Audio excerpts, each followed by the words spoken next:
First tonight, a dramatic escalation in US-Cuba relations that could reshape geopolitics across the Caribbean and beyond.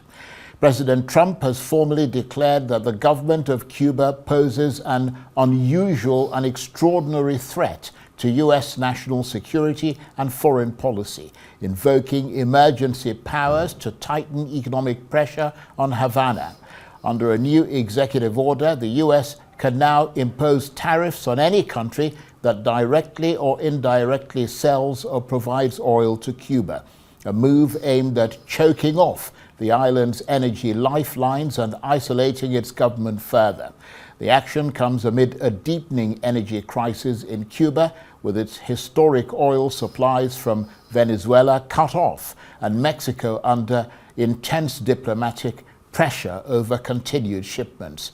Critics in Havana have condemned the measure as aggressive coercion that will deepen hardship for ordinary Cubans, warning it amounts to a total blockade and extreme economic warfare.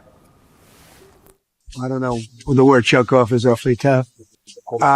Cuba is a failing nation, and you have to feel badly for Cuba.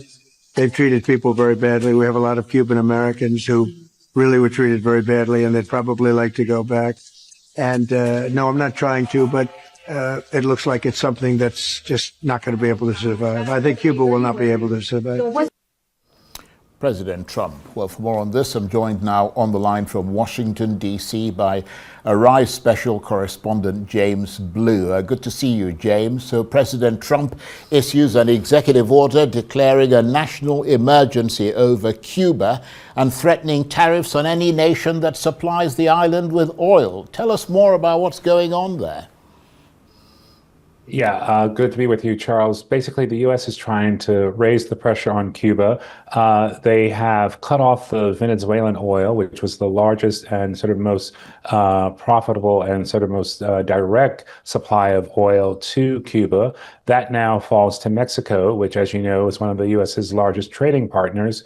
But Cuba is in a bad way. They don't have enough fuel to power the power plants. And this latest move is an attempt to really sort of get Cuba to stranglehold Cuba and to potentially finally force some end and some consequence to the U.S.-Cuba rivalry that has existed for many years since the communists took over.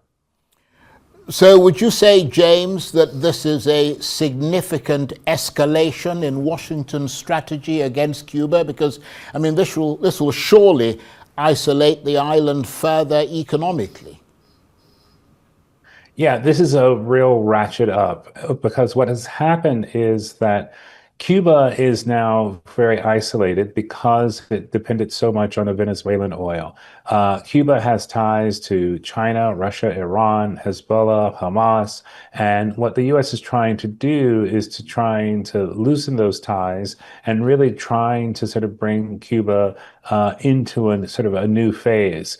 I think there's been a lot of, sort of diplomacy. There've been a lot of open ties of late, but this is an attempt to really kind of stamp down and sort of put a lot of hard pressure on Cuba in the hopes of creating some change on the island. We'll have to see if that works, but clearly, if they can't heat themselves, if they can't power themselves, if they can't move things, then the economy is going to really suffer.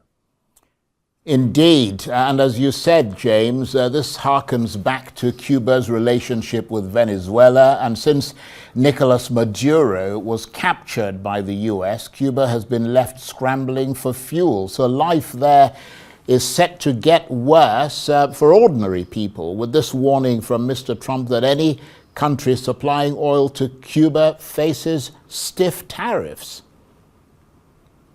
Yeah, things are about to get a lot worse for Cubans, and the Cuban American members of the U.S. Congress are now going to put in amendments or put in bills trying to cancel the number of U.S. flights, U.S. carriers that fly to Cuba.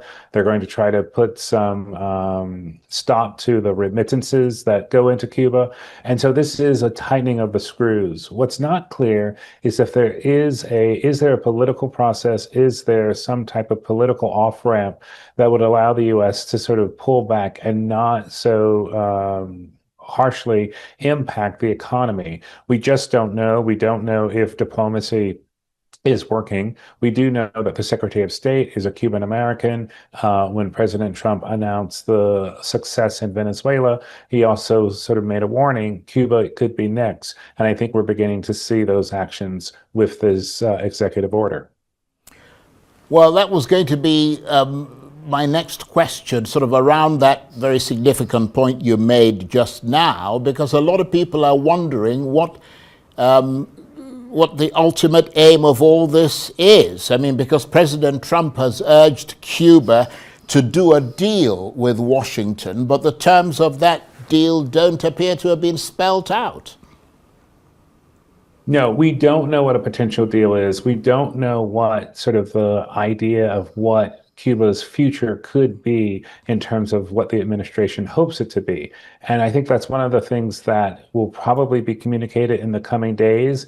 I think one of the things that we're going to have to watch for is how does Cuba react to this stranglehold on fuel? What does the country do to try to either mitigate that effort, or does the country decide, okay, maybe this is the moment where we can and should speak to the U.S.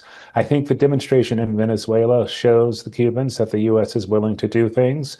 The Cuban military is much better staffed, much better armed, much better trained. So it certainly won't be the sort of cakewalk that Venezuela was.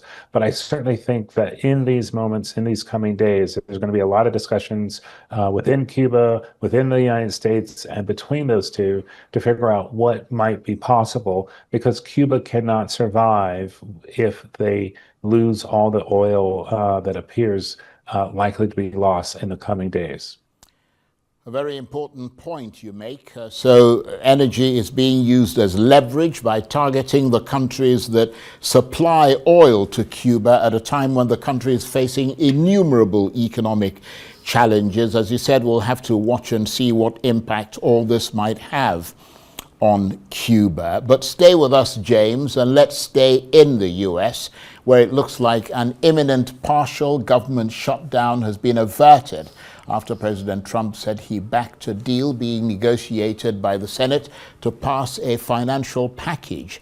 Democrats have been pushing to remove funding for the Department of Homeland Security from a $1.2 trillion federal spending package since a federal agent killed a second U.S. citizen in Minneapolis over the weekend. It now looks like the DHS's funding will continue for 2 weeks when both sides work out a new deal to fund the agency. It comes amid widespread anger over the department's aggressive enforcement of immigration policies that have led to widespread protests across the country.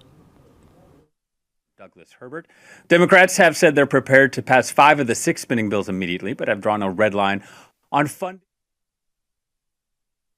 And Arise special correspondent James Blue is still with me on the line from Washington, D.C. Thanks for staying with us, James. So has the threat of a government shutdown been removed, or is it still in the early going, as we say?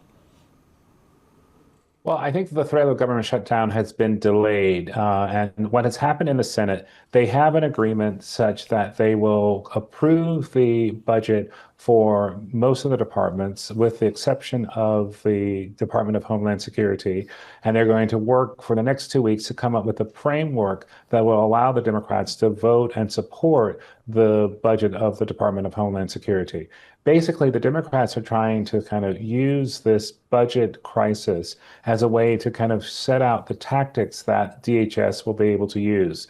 They're going to go for no sort of mass arrests, no going into homes without warrants, and really trying to regularize the actions of DHS that we've seen in the field, which has unfortunately resulted in the killing of 2 people. So this is a pause They're going to work it out for 2 weeks, come up with something, vote on it. But that then has to go to the U.S. House, and it could be defeated in the House, and that could lead to a shutdown. But for now, there is no shutdown. There's a delay, and we'll see what comes up in the next 2 weeks as they figure out how to fund the Department of Homeland Security. And I mean, in your assessment, are the Democrats likely to get what they want over these next 2 weeks in terms of the Department of Homeland Security? Because I mean, they appear to have the support of some Republicans on that. Yeah, they do have the support of the Republicans, and most importantly, Charles, I think they have the support of the American people. You know, we've had several polls this week which have indicated that people think that the roundup of undocumented and people who are in this country illegally has gone too far, and they really are hoping that there can be some type of recalibration. The president met with the mayor and the governor of Minnesota and the mayor of Minneapolis, and there is some sense that there's been a tonal change.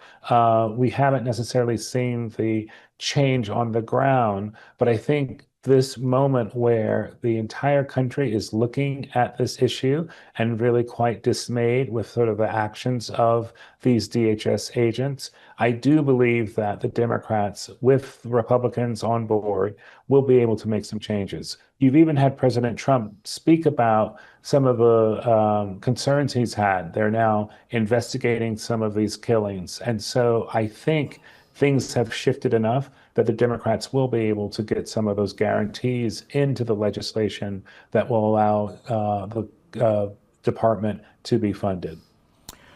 And as I'm sure you know, James, we're on the outside looking in, so you're our conduit for learning what's actually going on in America. I mean, just looking at the wider issue of immigration in the US, around which President Trump had an advantage as a driving factor, how much has that diminished significantly and been catalyzed by the killing of Renee Good and Alex Pretty, which has shocked so many Americans?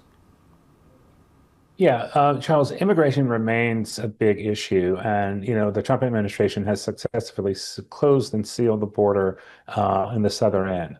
What has really been the big crisis is that President Trump was elected saying that he was going to sort of take out the worst of the worst, the bad of the baddest, and not go after sort of regular people who are here illegally, but doing their work. And so when you have young Liam, who was this 5-year-old taken from Minneapolis to Texas with his father, everyone sort of has agreed that that's just too much. That's not what the hope was. That's not what people were intending. Immigration remains a big issue. It remains something that the Republicans are more in touch with the majority of the country. But independents and a number of other people are beginning, including Republicans, are beginning to say that this was too far. And it really has a lot to do, Charles, with the use of federal power. So look at the pictures on the screen now. No one really expected, federal agents to sort of be behaving and to operating in that way against American people. And so I think that is the mismatch. We have seen what happens when sort of unchecked and unorganized law enforcement agents go out and do things that's resulted into killings. And it really, it's just not what people want. I mean, look at these pictures, these masked men. One of the things I read that the masked men of ICE are very similar to the masked men of Hamas. And that comparison, it seems to me completely awful comparison, because where would you have U.S. federal officials being compared to those who are carrying out the work of Hamas? And so I think we have reached a turning point, and I do think there is, moving forward, going to be less aggressive, less high profile, and just more sort of measured and calm execution of the work that these agents are trying to do. And briefly, James, I understand that many Americans now want to close ICE down, but where do you see that developing? Because even if many Americans want ICE shut down, I mean, that seems unlikely, doesn't it? Is the best that they can hope for some meaningful reforms? Yeah, I don't think ICE will shut down, and in a way, you need ICE because you do want to control our borders. You do want to sort of make sure there are people doing this work. I think if the Democrats and the Republicans who support them are able to put in some of these controls, some of these levers, I do think we will, in the coming days and weeks, see a change. I mean, the whole tone is different. And yes, they're still committed to the work that they're doing, but they don't seem to be as strident. They don't seem to be as argumentative. They don't seem to be as pushing as they have been in the past. Clearly, things are still up. As I was just saying to you before the show, the former CNN anchor Don Lemon has just been arrested for interrupting a church service. And so the U.S. federal government is using all it can to try to, get to people around this issue. But I do think that the will of the people, which has been heard, that there is going to be a difference. I mean, I think the next few days on the streets of Minneapolis and around the country will tell us, but I do have a sense, just being here back in Washington for a few days, there really is a difference. And let's hope that it plays out on the streets and the accidental killings of these innocent bystanders will stop. James, thanks very much indeed. Very informative. James Blue is our special correspondent. He was talking to me on the line there from Washington, D.C.